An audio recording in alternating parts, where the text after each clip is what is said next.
Hi friends, मानस S daily channel पर आपका स्वागत है। आज हम लोग प्राचीन इतिहास के भाग 3 में पढ़ेंगे। तो हमारा पहला क्वेश्चन है, दूसरी जैन सभा हुई थी, यह वल्लभी की अध्यक्षता में हुई थी 512 ईस्वी में। हमारा दूसरा क्वेश्चन है, जैन साहित्य को कहा जाता है। तो जैन साहित्य को आगम कहा जाता है।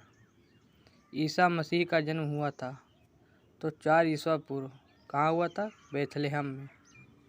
ईसा मसीह को सूली पर चढ़ाया गया था तो उन्हें 33 ईस्वी में शुक्रवार को रोमन गवर्नर पोर्टियस द्वारा सूली पर चढ़ाया गया था। वहीं अगला क्वेश्चन है, मगध की राजधानी थी। तो गिरिब्रज वर्तमान राजगृह मगध की राजधानी थी। 16 महाजनपदों की सूची उपलब्ध है। तो अंगुत्तर निकाय, इसमें 16 महाजनपदों की सूची उपलब्ध है। शिशुनाग वंश का संस्थापक था शिशुनाग। पाटलिपुत्र की स्थापना की थी। उदयन ने पाटलिपुत्र की स्थापना की थी। पाटलिपुत्र बसा है गंगा सोलस के संगम पर।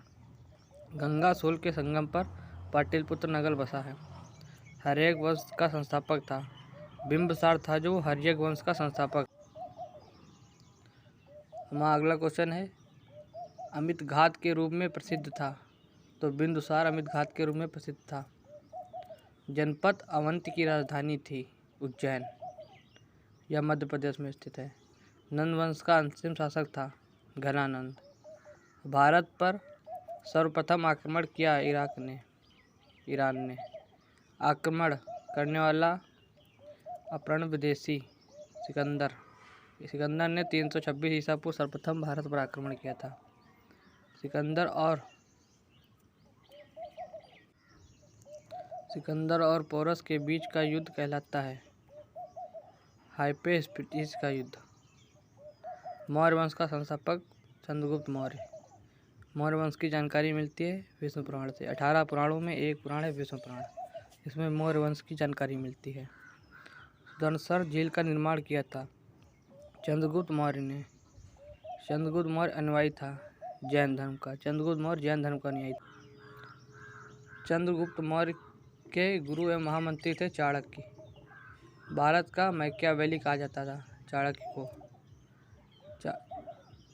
विष्णुगुप्त या कौटिल्य रचित अर्थशास्त्र पुस्तक प्रशासन के ऊपर है। चंद्रगुप्त ने जैन धर्म की शिक्षा ली भद्रबाहु से। चंद्रगुप्त के दरबार में आने वाला प्रसिद्ध यूनानी मैगस्थनीस, जो मैगस्थनीस था उसी ने इंडिका नामक पुस्तक लिखी थी। चंद्रगुप्त की मृत्यु हुई थी 298 ईसा पूर्व श्रवणबेलगोला कर्नाटक में उपवास द्वारा। अपने जीवन के अंतिम दिनों में जैन धर्म चंद्रगुप्त मौर्य। शिलालेख का प्रचलन प्रारंभ कराया अशोक ने धम्म स्वीकार किया था कलिंग युद्ध। इसमें भीषण नरसंहार के बाद अशोक ने धम्म स्वीकार कर लिया था, मतलब बौद्ध धर्म। 261 ईसा पूर्व के बाद अशोक ने बौद्ध धर्म के प्रचार के लिए श्रीरंगपट्टनम में महेंद्र एवं संघमित्र को भेजा।